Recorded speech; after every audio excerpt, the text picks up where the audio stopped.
Whichever way you want to communicate with a public organisation, Welsh language services are available in so many ways. Arwyddion yn Gymraeg. Neu defnyddio'r Gymraeg ar y ffôn. Bore da, good morning. Amy o'r derbynfa sy'n yma. Dogfennau yn Gymraeg. Gwefannau yn Gymraeg.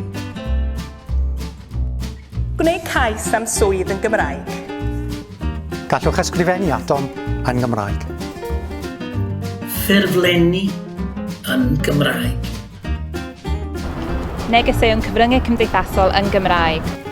Llythyrau ag e-byst yn Gymraeg. Mi wnawn ni ofyn i chi os ydych chi moyn siarad yn y Gymraeg. It's fair to everyone. And who has the right? Fi. Fi. Ti. Chi. Fo. Ti. Hi. Nhw. Ni. Pawb. Mae gen i hawl. Mae gen i hawl.